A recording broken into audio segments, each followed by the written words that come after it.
Uhayyitum bitahiyatil Islam.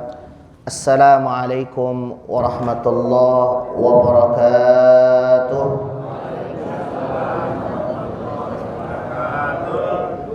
Alhamdulillahilladzi auzi'na an nashkura bi ni'matika allati an'amta 'alaina wa 'ala walidina wa an na'mala 'amalan salihan tardah wa adkhilna birahmatika fi ibadika salihin. Ashhadu an la ilaha illallah khaliqul asya'al malikul haqqul mubin wa ashhadu anna muhammadan rasulullah khairul anbiya sadiqul wa'dil amin. Rabbi a'udzu bika min hamazatis syayatin wa rabbi ay yahdurun. Amma ba'du fa ya ibadallah usini wa iyyakum bitaqwallah wa ta'atihi faqad fadal muttaqun. Ayahanda, ibunda, para jamaah Masjid Al-Hidayah rahimani rahimakumullah. Tidak ada satu keindahan yang paling indah mengawali subuh ini dengan sebuah ungkapan alhamdulillahi rabbil alamin. Karena itulah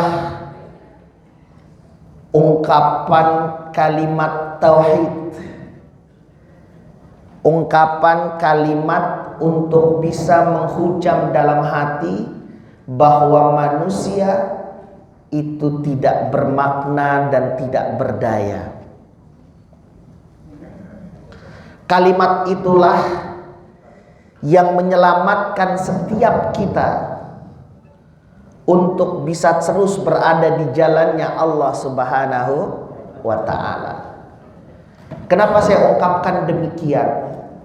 Karena terkadang kalimat-kalimat ini hanyalah sekedar kalimat lipstik yang diungkap dan disampaikan hanya melalui lisan, bukan dengan hati. Maka dalam kesempatan ini usini wa iyyakum, saya memberikan dan menyampaikan sebuah wasiat bagi diri pribadi dan kita semua. Jadikanlah kalimat thayyibah itu ialah penghujam dalam hati. Karena sekarang ini kalimat ini dijadikan layaknya seperti kalimat serapan, Mbak. Orang kalau ada kaget langsung tuh astagfirullah. Sampai orang yang non muslim pun juga bisa berkata demikian. Alhamdulillah. Namun sayangnya lisan, baru sampai lisan. Ya, baru sampai lisan. Kalimat ini hanya sekedar kalimat. Padahal semua yang Allah sampaikan melalui kalimat-kalimat thayyibah termaktub di dalam Al-Quran, tersampaikan melalui hadis Nabi SAW. Ini makna akidah. Setiap kali, setiap sambutan, yuk kita bersyukur kepada Allah. Namun apa makna syukur? Sudahkah tersyukurkan melalui teraplikasikan? Ataupun berapa banyak di antara kita yang mengucapkan alhamdulillah padahal hatinya ingin menyombongkan diri. Alhamdulillah saya kasih 20.000 untuk di masjid. 20.000 lagi. Ya kan?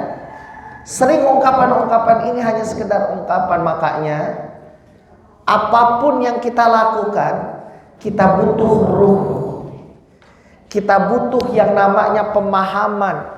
Sehingga itu bukan sekedar rutinitas. Orang yang hanya sekedar sholat, maka sholatnya hanya sekedar takbir dan salam. Orang yang sekedar puasa, maka puasanya hanya sekedar menahan lapar dan haus. Orang yang hanya sekedar umroh, maka umrohnya hanya sekedar jalan-jalan dan ngiterin Ka'bah. Gak ada ruhnya. Ilmu tazkiyatun nafs, ilmu tasawuf merupakan bagian dari cara kita mengambil dan melihat ruh dari ibadah. Ruh dari apa yang kita lakukan. Bagaimana kita memahami bahwa kita ialah seorang hamba yang punya hak untuk beribadah. Dan makna ibadah ialah penghambaan sesungguhnya kepada Allah Subhanahu wa taala. Selalu saya sampaikan, Abdullah artinya apa, Bun? Hamba. Dan sekali lagi mohon maaf, walaupun Islam sudah menghapusnya, makna hamba harusnya difahamin oleh setiap umat. Paham kan hamba? Itu kan bahasa halus ya. Kalau bahasa mudahnya budak. Tahu Bu? Budak itu apa? Dia melakukan apapun yang diperintahkan oleh tuannya, dibayar ataupun tidak dibayar.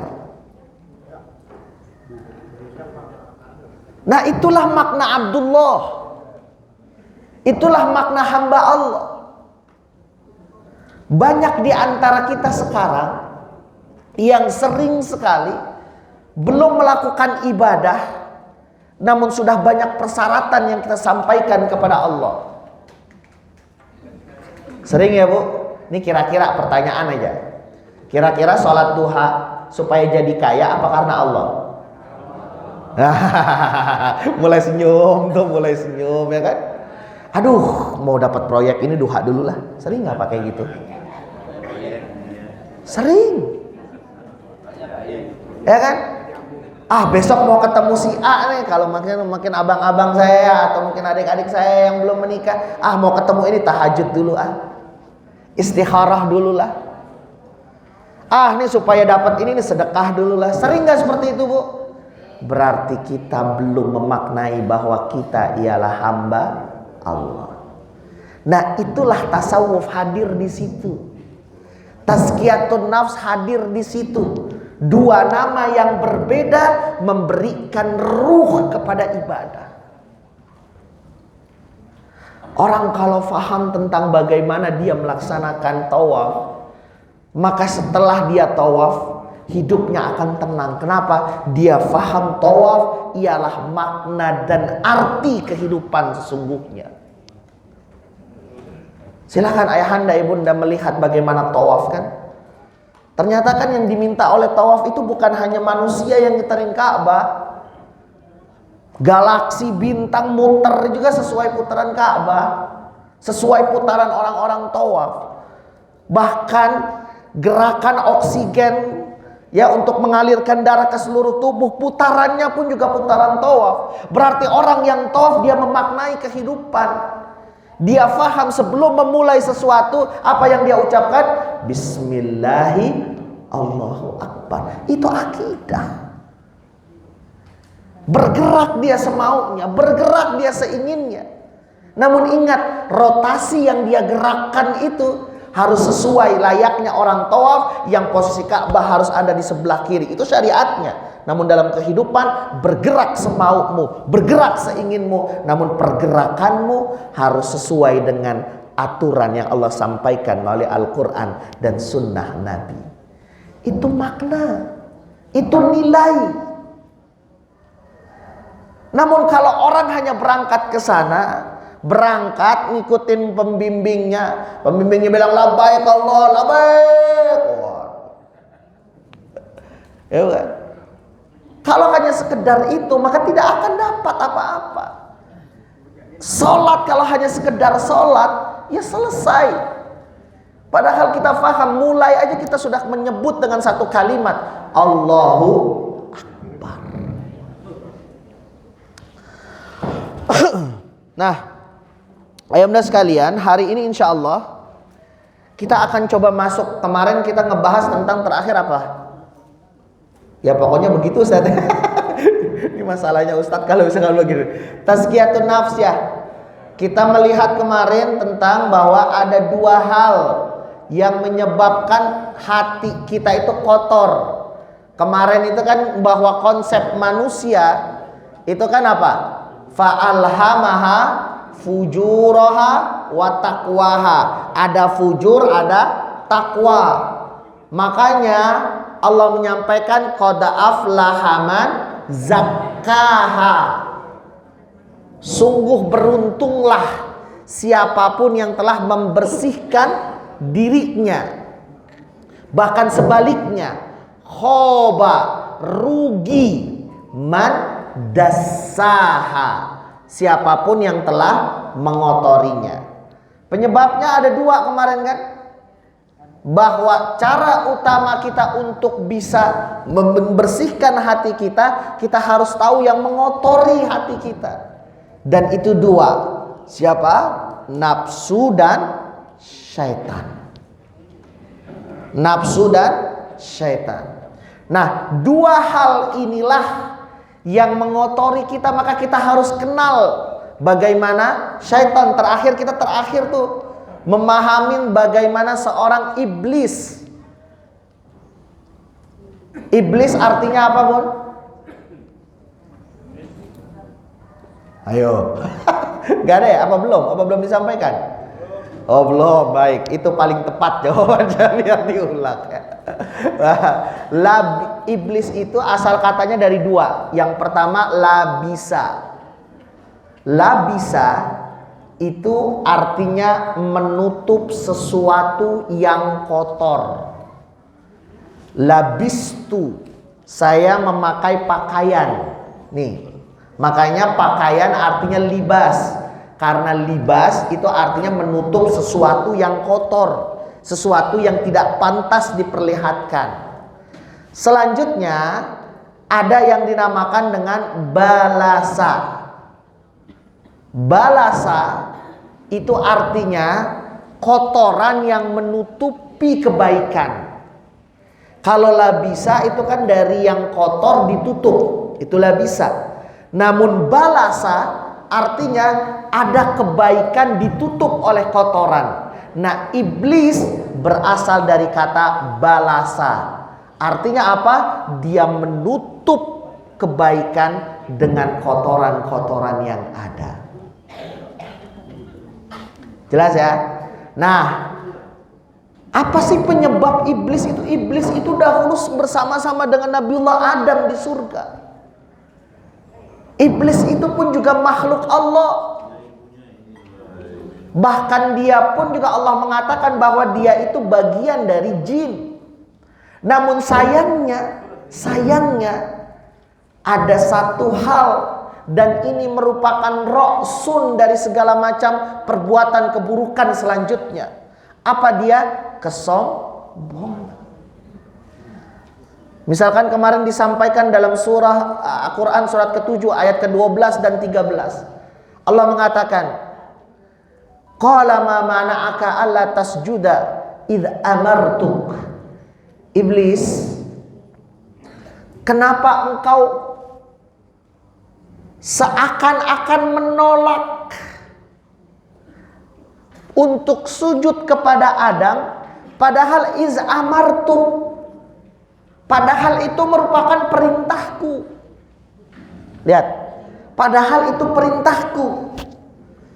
Jadi ini menjadi perhatian ayahanda bunda sekalian. Jangan dipikir bahwa ketika Allah meminta kepada iblis untuk sujud, meminta kepada seluruh makhluk untuk sujud, itu bermakna bahwa seakan-akan Allah ingin menjadikan Adam itu ialah Tuhan. Karena tidak mungkin semuanya untuk sujud. Ini ialah bagian dari cara Allah mengetes makhluknya, siapa yang taat dan siapa yang tidak taat. Maka kata Allah, ma mana'aka alla tasjud. Iblis, kenapa engkau tidak sujud? Padahal iz amartuk, aku yang meminta engkau. Apa jawaban iblis, Bu? Qala ana khairum minhu. Jawaban yang mungkin tidak dikira oleh Allah Subhanahu wa taala. Ya, justru malah dia menyombongkan diri. Aku lebih baik daripadanya. Khalaqtani min nar, aku dari api. Wa khalaqtahu min tin. Dan itu puncak. Orang beriman kalau sombong, maka dia tidak akan pernah nerima apa yang menjadi perintah Allah Subhanahu wa ta'ala. Orang yang beriman dan sombong, itulah mereka yang selalu merasa dirinya benar. Itulah mereka yang mudah mengkafirkan orang lain, yang tidak menerima apapun, tidak menerima dalil-dalil yang ada, yang mereka pikirkan bahwa sayalah paling benar. Dan itu merupakan buah dari yang dihasilkan oleh iblis. Makanya Imam Ali selalu mengatakan kepada kita, hasibu anfusakum qabla an tuhasibu. Muhasabah adalah cara untuk bisa memberikan dan meyakinkan bahwa kita ini hamba. Kita ini hamba, tidak berhak menilai orang lain, apalagi mengakui diri kita ialah paling bersih. Makanya kata Quran apa? La tuzakku anfusakum wa a'lamu limanittaqa. Jangan kau selalu merasa bersih, karena aku tahu siapa di antara kalian yang paling bertakwa.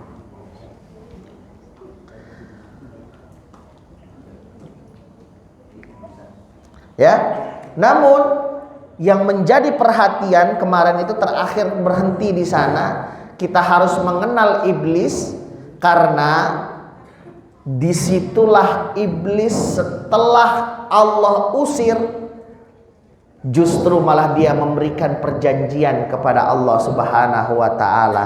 Apa kata Allah? Anzirni ila yaumi tub'asun. Kata iblis kepada Allah, wahai Allah, berikan aku kesempatan sampai hari pembalasan nanti, sampai hari kebangkitan nanti. Aku akan rusak manusia dengan caraku. Ya, aghwaytani la'aq'adunanna lahum siratakal mustaqim. Aku akan selalu menghalangi mereka dari jalanmu yang lurus. Summa la'atiyannahum. Setelah itu aku akan berikan kepada mereka angan-angan. Min baini aidihim, dari tangan-tangan mereka. Wa min khalfihim, dan dari belakang mereka. Wa an aimanihim, dan dari kanan mereka. Wa an syama'ilihim, dan dari kiri mereka. Wa la tajidu aktsaruhum syakirin. Dan engkau tidak akan menemukan dari mereka itu ialah orang-orang yang bersyukur. Itu janji iblis. Makanya itu yang harus kita kenali.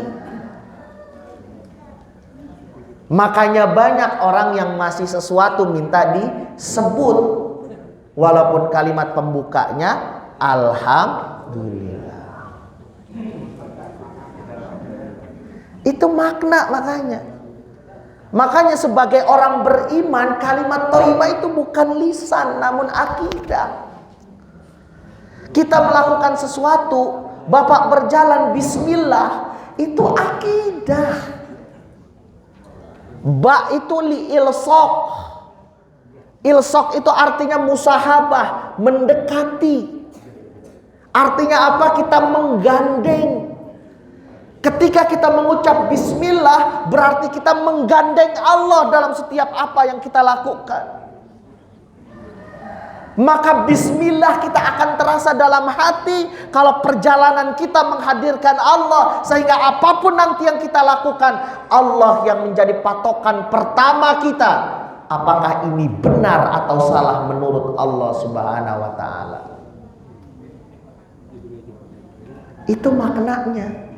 Kenapa? Iblis akan mengarahkan kita kepada sesuatu yang dimana kita menjadi orang-orang yang tidak bersyukur. Akhirnya kata Allah, "Fakhruj minha maz'uman." Keluarlah kamu dari surgaku maz'uman madhura, dengan keadaan yang terhina dan terusir.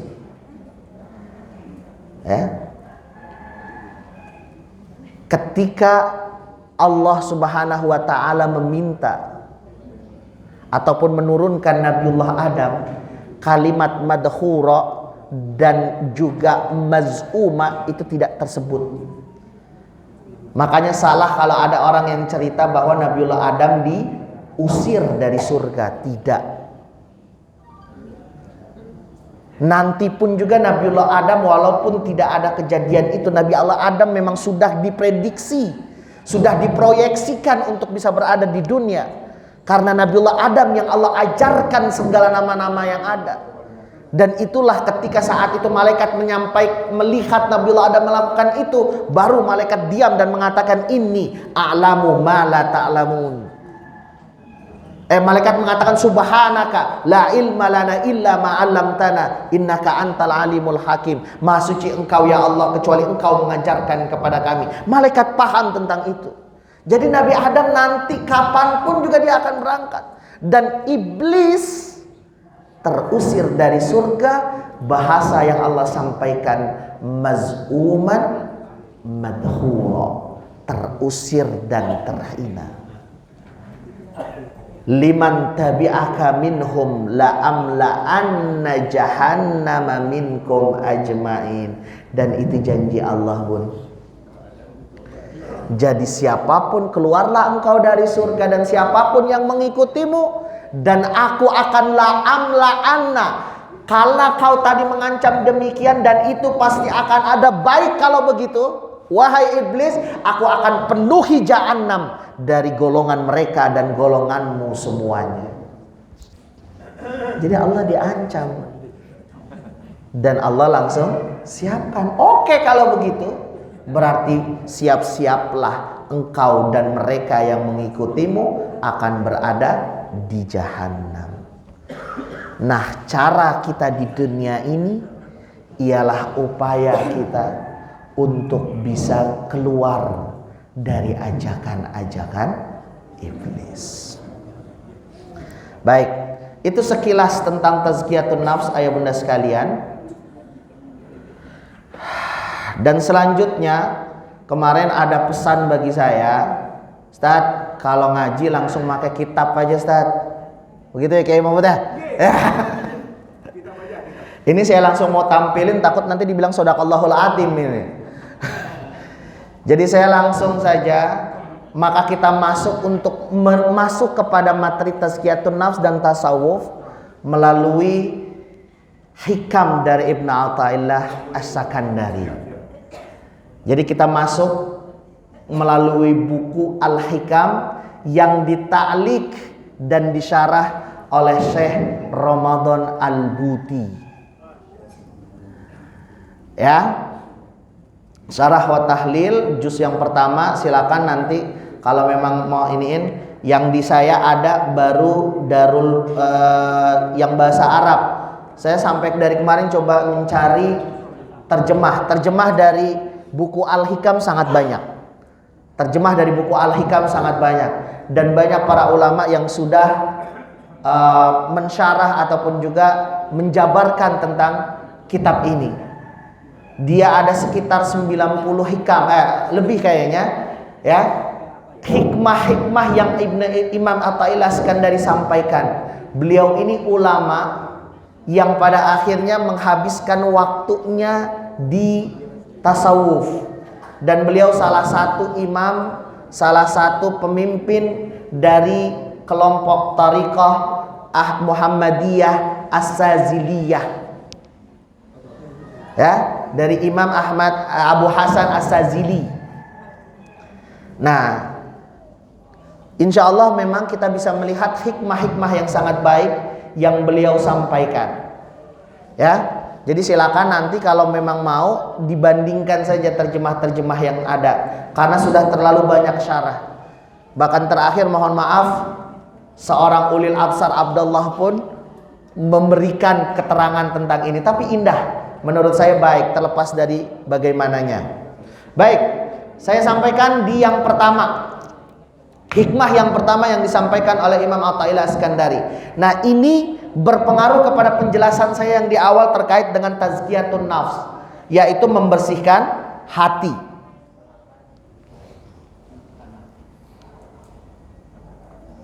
Ya. Apa disampaikan oleh Imam Athaillah Iskandari? Kata beliau, al-i'timad 'alal amal min alamatil i'timadi 'alal amal nuqsanur raja inda wujudid dzalal. Tahu Bu? Paham nggak Bu? Ini yang saya agak bingung kalau bawa kitab. Gak apa-apa ya. Min alamatil i'timad 'alal amal, tanda-tanda bahwa seseorang itu sangat berpegang teguh kepada amalnya, maka nanti akan ada sebuah kekurangan pengharapannya ketika dia berada dalam kelemahan, berada dalam kesalahan. Artinya apa? Imam Athaillah Iskandari ingin menyampaikan kepada kita bahwa inilah makna penghambaan yang sesungguhnya. Imam Athaillah ingin menyampaikan kepada kita bahwa janganlah engkau berpikir bahwa amalmulah yang memasukkan engkau ke surganya Allah Subhanahu wa ta'ala. Dan ini yang harusnya menjadi pemahaman bagi kita. Makanya mohon maaf Bunda, selalu saya sampaikan, terlepas saya setuju atau tidak setuju, saya yakin mubalik ataupun ulama itu tidak ingin menyampaikan demikian. Kan sering dibilang kan, sholat duha lah maka kamu akan kaya, begitu kan? Ayo sedekah maka kamu akan kaya, ayo tahajud maka kamu akan mendapatkan ini dan itu. Jadi seakan-akan tahajud, duha, sedekahlah yang membuat kaya. Padahal menurut Imam Athaillah, i'timad kita kepada sebuah amal dan meyakini amal kita yang mengarahkan kita kepada surganya Allah, ataupun kita mendapatkan satu hal, disitulah bahwa kita mengurangi rasa berharap kita kepada Allah Subhanahu wa ta'ala. Tidak boleh. Dan itu akidahnya kita sebagai ahli sunnah wal jamaah. Dan itu pemahaman akidah kita. Bukan belum tidak boleh, masih banyak. Berarti bukan tidak boleh secara langsung, tidak. Berharap boleh. Nanti kalau dibilang begitu, Ustadz berarti kita nggak boleh dong untuk bisa berharap surganya Allah. Boleh berharap. Namun jangan jadikan amal-amal yang kita lakukan itu merupakan bagian keyakinan kita, dengan amal itu kita bisa menggapai surganya Allah. Karena ini sebetulnya semakna dengan hadis Nabi SAW. Diriwayatkan dalam Imam Bukhari, Rasul SAW pernah menyampaikan kepada kita, la yudkhila ahadakum al-jannata amaluhu, tidak akan pernah masuk surga seseorang karena amalan-amalannya. Tuh, karena amalan-amalannya. Qalu wala anta ya Rasulullah. Sahabat menanyakan, termasuk engkau ya Rasulullah? Rasul kan, ya, termasuk aku, wala ana illa ayyataghammadanillahi birahmati, kecuali kalau Allah memberikan rahmat dan membiarkan aku masuk surganya Allah Subhanahu wa ta'ala. Jadi rahmat Allah Subhanahu wa ta'ala Dan ini pemahaman seorang hamba. Terkadang kita beribadah terlalu banyak syarat yang kita berikan. Makanya Syekh Ramadan Al-Buti dalam ini mengatakan wa min abrazad dalail ala i'timadika 'alal amal la 'ala fadlillah nuqsan ar-raja'ik bi afwihi ta'ala inda talbasak bidzalal ay indama tatawarral fil ma'asi wal mubiqat. Bahwa nanti ketika engkau selalu menganggap bahwa amalmu ialah segalanya, nanti ketika engkau berada dalam kemaksiatan, ketika engkau berada dalam ampunan Allah, mengharap ampunan Allah, di situ engkau seakan-akan beranggapan bahwa aku kan sudah sholat ya Allah, masa nggak diampunin sih? Berkurang nggak itu? Berkurang, sehingga kita seakan-akan menurunkan fadilah Allah, menurunkan keutamaan seorang Tuhan. Jadi berharap kita itu jadi kurang. Mungkin ketika kita melaksanakan maksiat, mohon maaf, apa yang kita lakukan? Kemarin udah sholat di Al-Hidayah semalaman lagi.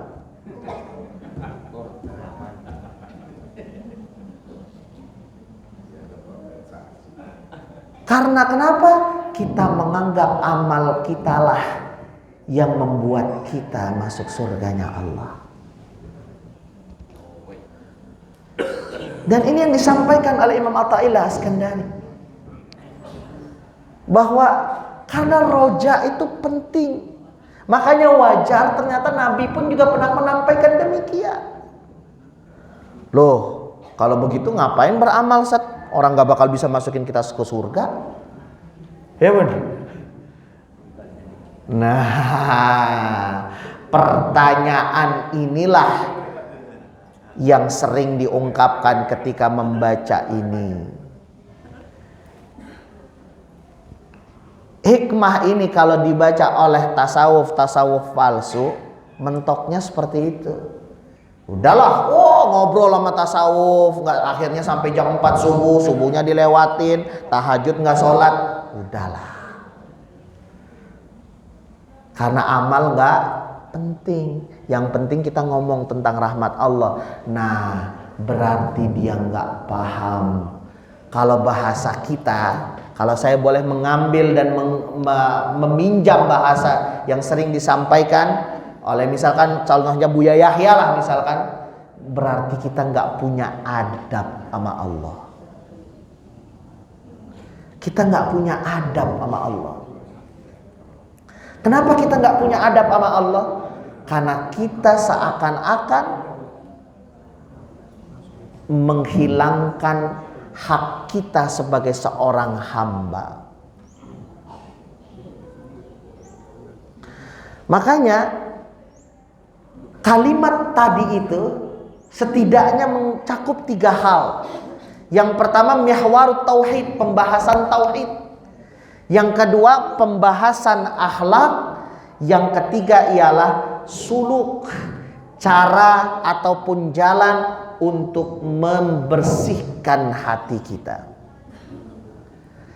Ini ialah sebuah akidah yang harusnya difahamin oleh setiap kita.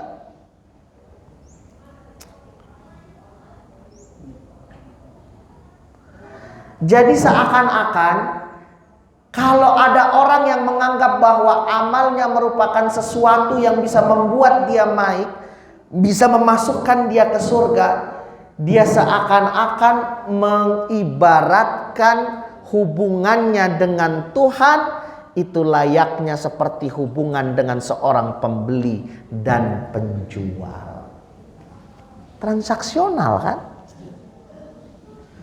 Saya sholat berarti surga dong, kan gitu tuh, ya kan? Saya sholat berarti saya dapat dong. Itu transaksional. Dan inilah yang menyebabkan nanti ketika kita berada dalam satu kesalahan, seakan-akan kita menganggap amal kita sudah banyak. Makanya ya udah. Terus apa makna kalimat yang sering kita ucapkan, la haula wala quwata illa billahil aliyil azim. Tiada daya dan kekuatan kecuali dari Allah. Apa makna itu? Jadi artinya kita melakukan amal karena apa? Karena Allah yang memerintahkan kita. Tuh yang jadi catatan. Karena kita ialah hamba Allah. Dan selalu saya sampaikan seperti disampaikan dengan bahasa yang mungkin agak sedikit lebih kasar gitu. Budak kita ini budaknya Allah. Seorang budak tidak berharap apapun. Yang penting bagi dia menjalankan perintahnya dan menjauhi larangan dari tuannya. Itu kan seorang budak. Dan itu makna dari penciptaan kita, ayahanda ibunda sekalian. Cuman bahasanya saja dihaluskan oleh Allah. Wa ma khalaqatul jinna wal insa illa liya'budun. Ya'buduna artinya abada ya'bud. Bentuk adjektifnya abid, abdun. Apa itu abdun dan abid? Abid seorang yang menghamba. Namun Allah dan kita sering mengibaratkan itu dengan kalimat artinya ibadah. Dan ibadah kita ialah bentuk penghambaan kita kepada Allah. Jadi makanya saya sampaikan banyak kalimat-kalimat yang tidak disampaikan dalam hati padahal itu akidah. Kita sering ngomong kan, waduh kalau lagi susah nih, la haula wala quwata illa billah, la haula wala quwata illa billah. Benar Allah kah yang ada? Atau jangan-jangan amal yang kita lakukan itu bukan karena Allah? Atau bahkan mohon maaf, salat yang kita lakukan jangan-jangan karena riya. Ria'an nas, agar manusia melihat kita sholat.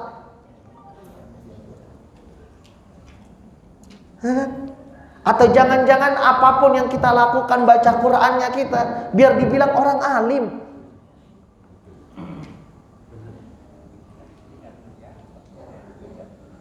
Makanya tidak bisa digabungkan bahwa oh berarti kalau seandainya amal kita nggak menentukan sesuatu, nggak menentukan kita masuk surganya Allah, berarti ngapain buat beramal? Bukan.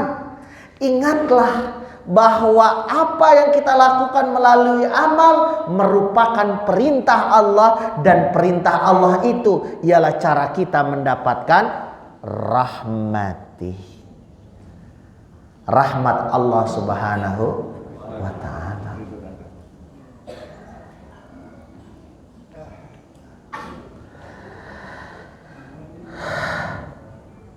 Contoh begini misalkan bunda sekalian. Ada seorang ayah bilang ke anaknya. Anaknya yang masih kecil, anaknya yang belum bisa kerja, anaknya yang belum bisa menghasilkan uang. Anak umur 5 tahun misalkan. Habis itu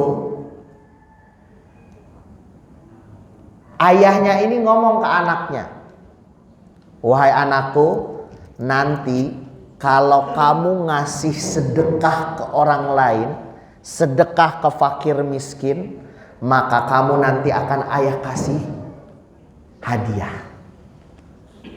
Wah, anaknya bilang begitu demikian. Wah, berarti anaknya berupaya nih. Kebetulan ada fakir miskin lewat. Tanpa ini anak ketahuin, si ayah langsung secara diam-diam masukin uang ke kantongnya. Anaknya coba cari-cari, ketemu ini uang. Terus ini anak ngasih uang yang ada di kantongnya ke fakir miskin itu. Terus ayahnya karena tahu dia ngasih kepada fakir miskin, ayahnya ngasih hadiah kepada anak ini. Anaknya ngasih hadiah kepada ayahnya, ngasih hadiah kepada anaknya ini. Terus apakah mungkin kalau seandainya ini anak tahu bahwa uang itu ialah uang yang dikasih oleh ayahnya melalui kantong, terus anaknya bilang, tuh ayah kasih dong aku hadiah, kan aku udah ngasih ke fakir miskin. Padahal uang siapa? Ayahnya. Itulah ibarat kita. Loh, yang ngasih kekuatan kita untuk sholat siapa? Yang ngasih kita sehat itu siapa? Yang menggerakkan kaki kita, hati kita yang enak menyelimut itu siapa? Terus kita dengan santai bilang, ayo dong karena aku sudah sholat, masukin dong ke surga aku. Sama seorang anak yang bilang ke ayahnya, kasih dong hadiah karena aku sudah ngasih. Padahal dia nggak tahu bahwa uang itu dari ayahnya. Itulah contoh kecil ayahanda dan bunda sekalian. Jadi kalimat ini memberikan keyakinan kepada kita bahwa Allah tidak wajib memasukkan kita ke surganya ataupun menjauhkan kita dari nerakanya Allah Subhanahu wa ta'ala. Bahkan dengan kalimat yang lebih ekstrim, Allah gak wajib memasukkan Nabi ke surga dan memasukkan Abu Jahal ke neraka.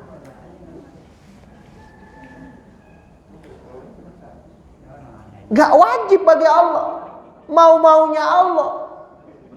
Kan begitu. Dan ini nilai penghambaan yang sesungguhnya. Jadi makanya hubungan kita dengan Allah bukan hubungan layaknya seperti seorang pembeli dan penjual. Kita nggak punya muta'akidain kalau bahasanya Syekh Ramadan Al-Buti itu. Kita nggak punya dua perjanjian langsung dengan Allah. Oke, aku sholat, aku masuk surga ya. Nggak, kita nggak punya perjanjian itu. Oke? Aku naik haji, aku akan dapat surga ya. Gak ada, kita gak ada perjanjian itu. Termasuk misalkan firman Allah Subhanahu wa ta'ala dalam surat An-Nahl ayat yang ke-16.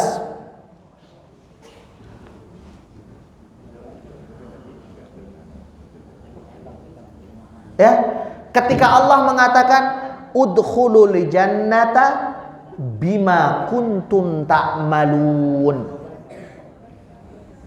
Oh, mau dilihat ada Bun? Dapat gak tuh kalimat itu? Ayat tuh? Ayat 16. Benar apa enggak? Saya belum kayak Ustadz Adi Hidayat sih, ada di sebelah kiri. Itu sebelah kiri mana nanti? Ah, benar ada. Udkhulul jannata bima kuntum ta'malun. An-Nahl.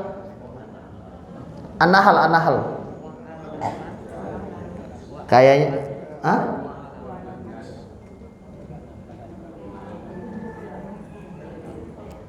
Oke, kita lihat ya.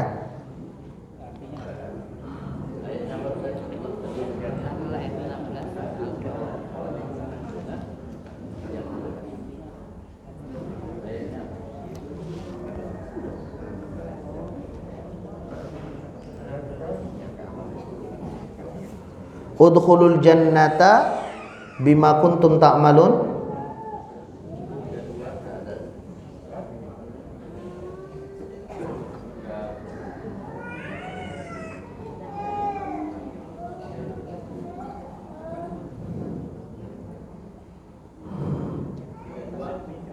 Ayat yang ke-32 ya? Oh, berarti surat ke-6. Oke, ayat yang ke-32.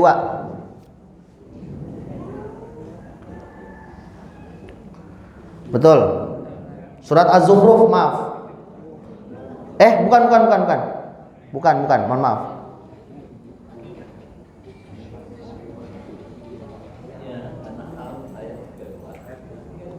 An-Nahl ayat 32 ya berarti ya.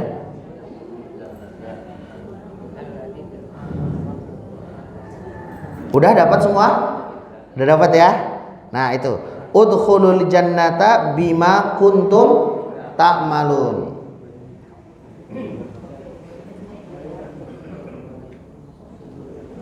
Ya, di paling akhirnya tuh. Yang alladzi tawaffahumul malaikah thayyibin yaquluna salamun alaikum. Ya, salamun udkhulul jannata bima. Nah, ini gimana dengan ayat ini nih, Ustaz? Udkhulul jannata, masuklah engkau ke surganya Allah, bima kuntum ta'malun, dari apa-apa yang telah engkau kerjakan. Nah, itu amal, Ustaz. Ayo, ayo, saya yang ayo jadinya. Ya kan? Lihat, itu kalimat perintah. Bapak kalau misalkan ada kalimat perintah disuruh masuk, berarti setidaknya kita masuk gara-gara yang kita kerjakan atau gara-gara yang minta kita masuk? Yang minta kita masuk. Caranya dengan kita kasih tiket, caranya dengan kita kasih segala macam, kan kita disuruh masuk. Namun apakah tiket itu yang menjadikan kita masuk? Bukan. Orang yang jaga pintunya kan. Orang yang jaga pintunya. Jadi kalimat itu ialah kalimat perintah. Yuk masuk. Allah minta kita masuk. Masuk ke surganya Allah Subhanahu wa ta'ala. Jadi bukan amal kita. Makanya sekali lagi saya ungkapkan, amal kita ialah cara mendapatkan izin yang Allah berikan itu. Amal kita yang kita lakukan ialah cara kita mendapatkan rahmatnya Allah Subhanahu wa ta'ala.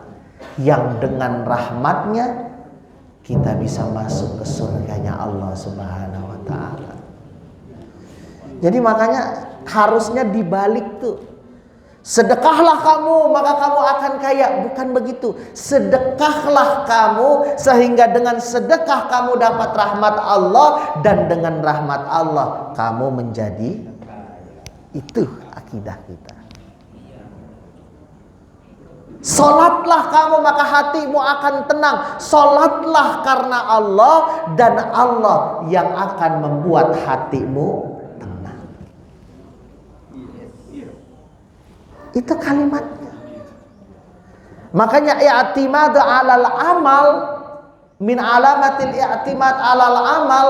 Salah satu tanda-tanda orang yang selalu beranggapan amalnya yang terbaik, amalnya yang paling benar, itu ialah ketika nanti dia berada dalam kesulitan, ketika dia berada dalam kemaksiatan, justru malah berkurang harapannya dengan Allah Subhanahu wa ta'ala. Dan itu nilai akidah yang sangat tinggi, ayahanda dan sekalian. Dan itu nilai tauhid yang sangat tinggi. Kenapa saya katakan nilai tauhid yang sangat tinggi? Disitulah kita memahami bahwa kita itu ialah hamba Allah, dan tugas kita ialah menjadikan diri kita seorang hamba dan menjadikan Allah ialah Tuhan. Maka jangan transaksional. Allah udah ngasih nih sedekah 2.000, masa nggak dikasih sih 20.000? Gitu ya. Mending yang 20.000. Itu ya, itu makanya dia bilang su'ul adab kayak gitu. Ya kan? Loh, apakah mungkin yang seperti demikian? Nah sekarang pertanyaannya, Ustaz, berarti kita nggak boleh dong, Ustaz, melakukan nyebut-nyebut amal kita di hadapan Allah. Nah, terus apa kabarnya, Ustaz, dengan apa yang dilakukan oleh Ashabul Kahfi? Ya kan? Ketika dia saat itu tertutup di goa dan mengatakan, ya Allah, aku sudah melakukan ini, maka aku mohon kepadamu untuk. Nah, itu kalimat tauhidnya harus paham. Bukan amalnya yang membukakan itu. Jadi jalurnya tuh harus ke atas dulu loh. Ya Allah, aku sudah melakukan itu. Maka dengan apa yang aku lakukan, aku berharap padamu ya Allah, rahmatmu turun kepadaku. Dan dengan rahmatmu itu nanti kau bukakan pintu goa. Itu boleh. Itu yang para ulama menyebutnya dengan tawassul. Boleh. Ya Allah, aku taat dengan guruku, seorang orang soleh. Boleh kita menyebutkan itu. Namun bukan ini yang menjadikan kita. Kita minta doa sama kiai, bukan doanya kiai. Namun dengan doanya kiai, siapa tahu rahmat Allah sampai. Dan ketika rahmat Allah sampai, maka Allah bukakan selanjutnya. Ini pemaknaan akidah kita, seorang ahli sunnah wal jamaah.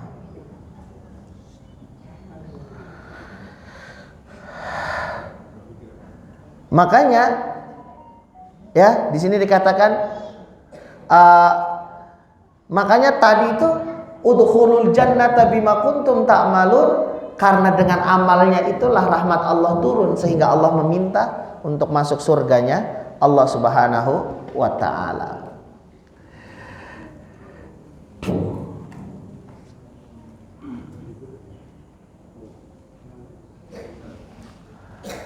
Nah, sehingga kalau ada pertanyaan begini Bun, ini Syekh Ramadan Muti bilang begini, hal min ta'arud baina ayya'dika dukhulal jannah birahmati wa baina ayya'muruka fi waqti zatihi bi'ibadatihi. Apakah ada pertentangan antara Allah menjanjikan surga kepadamu dengan rahmatnya dan dengan perintah Allah Subhanahu wa taala di waktu yang bersamaan untuk beribadah kepada Allah Subhanahu wa taala?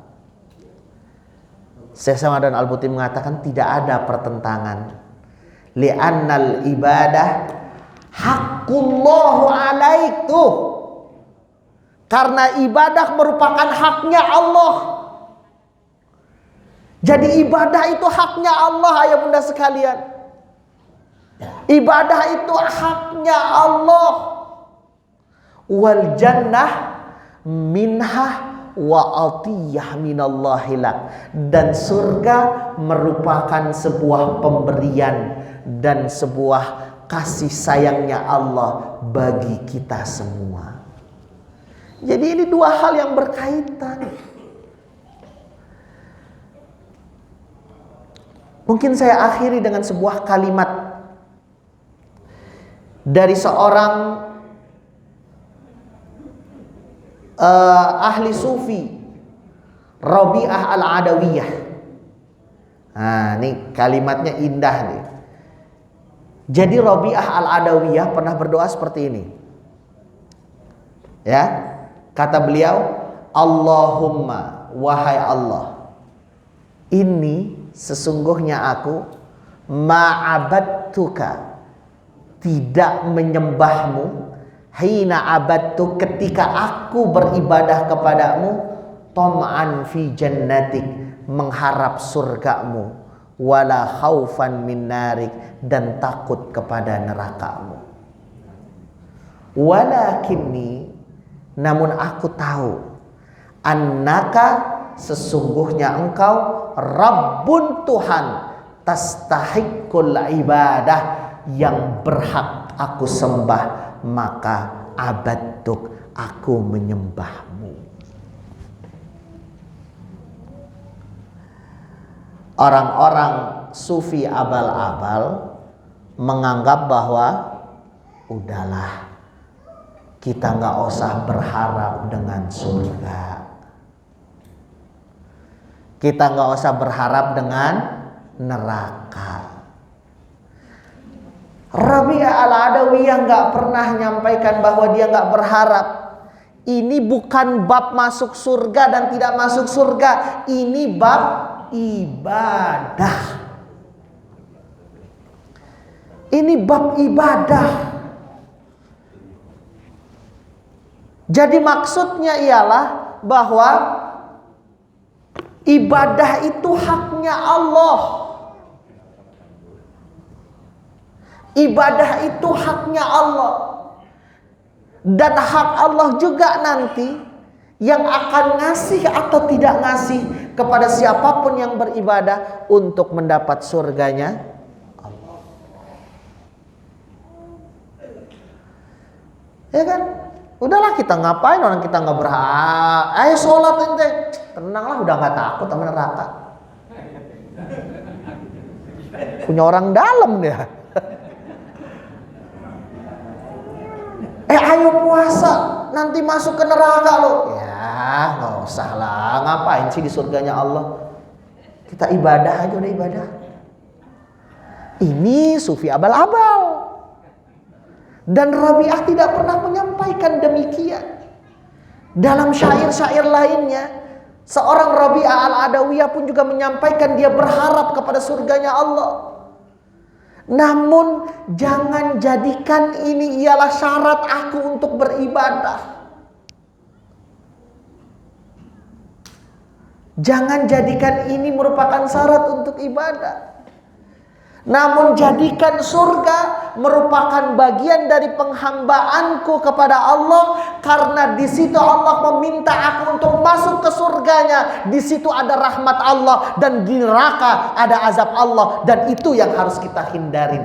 Ini yang harusnya kita fahami. Jadi itu maknanya.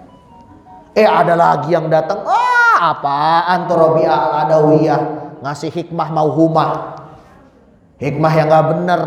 Masa kita di ibadah gak boleh berharap surga? Gimana sih? Sekarang kita balik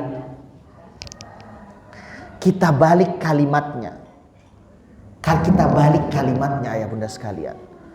Kalau seandainya kita bilang Allahumma, wahai Allah, ini sesungguhnya aku lam a'buduk, aku tidak menyembahmu li'anaka, karena engkau bukan Rabbun tastahiqul ibadah, karena engkau bukan Tuhan yang berhak aku sembah. Walakin li'anni tami fi jannatik, namun aku mengharapkan surgamu. Benar gak tuh? Jadi ya Allah, kalau seandainya kita balik, kalau dikatakan pernyataan itu salah, nggak berharap dengan surga, akhirnya kita balik, ya Allah, aku berharap dengan surgamu walaupun engkau bukan Tuhan yang berhak aku sembah. Lebih ngaco. Lebih ngaco. Jadi surga dan neraka itu gak akan urusan. Urusan kita ialah wa ma khalaqtul jinna wal insa illa liya'budun. Urusan kita ialah menghamba, tastahiqu al ibadah lahu. Dan urusan penghambaan jangan dikasih syarat. Urusan beribadah jangan dikasih syarat, termasuk syaratnya surga. Namun apakah berarti kita tidak berharap dengan surganya Allah? Berharap. Namun yang paling terpenting, harapan itu kita letakkan kepada Allah, sehingga Allah yang memasukkan kita ke surganya. Itu yang indah. Ayahanda bunda sekalian, jadi ini setidaknya dari apa yang disampaikan oleh Imam Athaillah As-Sakandari. Sebelum masuk kepada kesimpulan, ada satu makna dari kalimat ini. Kalau tadi kan terkait dengan makna hakiki. Kalau bahasa makna hakiki itu makna yang dituju, yaitu penghambaan dalam nilai ibadah. Sebetulnya kalau seandainya kita memahami dari makna awam, ini pun juga merupakan bagian dari kita. Kalau kita melakukan sesuatu supaya nggak pesimis, yang pertama jangan jadikan apa yang kita lakukan itu segalanya. Bun, sering nggak misalkan kita melakukan sesuatu, kita kerja misalkan, ada faktor-faktor X yang membuat kita harus bisa menang. Dan itulah makna bahwa ketika kita berharap kepada sesuatu, ketika kita terlalu berpegang kepada amal kita, kepada satu pekerjaan kita, disitulah ketika kita sulit, maka kita akan pesimis. Orang dagang nih, dari malam udah nyiapin tuh, segalanya biar bagus. Iklannya udah disiapin, flyernya udah disiapin, cara ngomongnya udah disiapin, sampai ngomong sama kaca, nanti belanja ya Bu, udah siap. Mau jualan di pasar malam, tiba-tiba besoknya hujan, selesai itu. Itu makna alamati i'timadi 'alal amal nuqsanur raja indaz zalal. Kalau kita sulit, baru tuh harapan kita berkurang. Ya hujan, sia-sia dia kemarin ngomong sama kaca. Kalau kita nggak berharap ke situ, kita terus optimis. Mungkin kita cari planning lain. Oh, berarti kalau hujan mungkin diganti waktunya. Kita terus optimis. Karena kita bukan berpegang kepada amal, kita berpatokan kepada proses. Itu makna awam tuh seperti itu. Kalau kita mengerjakan sesuatu dan kita benar berpegang teguh hanya kepada amal kita, yakin setelah kita melakukan itu dan gagal, maka yang terjadi ialah selesai. Capek-capek nih ngurusin ini. Capek-capek. Akhirnya kecewa kalau kata Buya. Nah, jadi artinya itu juga bisa sampai ke sana. Nah, makanya ada makna yang difahamin oleh orang awam, ada makna yang difahamin oleh dalam artian ibadah. Bisa berarti amal dalam artian kegiatan yang kita lakukan, ada yang berarti dia dalam makna ibadah. Intinya bahwa ibarat yang disampaikan oleh Imam Athaillah As-Sakandari itu ialah merupakan sebuah cara kita pertama menanamkan tauhid bahwa Allah ialah tujuan kita dan Allah lah satu-satunya orang yang patut kita sembah tanpa syarat, tanpa banyak bertanya, tanpa banyak yang lainnya. Allah punya hak untuk kita sembah. Dan itu tauhid ahli sunnah wal jamaah. Apapun yang nanti dijanjikan bukan merupakan tujuan, namun tujuan kita ialah menjadi seorang hamba Allah Subhanahu wa taala. Yang kedua, ibarat ini mengabarkan kepada kita untuk rendah hati, bahwa terkadang banyak amalan-amalan yang kita lakukan bisa jadi Allah terima, bisa jadi Allah tidak terima. Makanya selalu saya ungkapkan ayahanda ibunda sekalian, seorang Khalilullah, seorang kekasih Allah, sekelas Nabiullah Ibrahim alaihissalam, kurang apa Nabiullah Ibrahim, kurang apa diuji oleh Allah Subhanahu wa taala. Selesai dia melakukan amal kebaikan dengan meninggikan Ka'bah, apa yang beliau sampaikan? Rabbana taqabbal minna innaka antas sami'ul alim. Ya Allah, terimalah ini karena Engkau Maha mendengar lagi Maha mengetahui. Artinya apa? Pengharapan itu pun akan ada karena Nabiullah Ibrahim menyerahkannya kepada Allah Subhanahu wa taala. Sehingga tidak akan tumbuh riya. Tidak akan ada tumbuh rasa bahwa kita sombong. Yang ada terus berharap dan merasa kurang, sehingga disitulah pengharapan kita terus teragung, terus tercantol dengan hadirnya Allah Subhanahu wa taala. Ini saja mungkin yang dapat saya sampaikan, mudah-mudahan bermanfaat. Silakan kalau memang ada pertanyaan.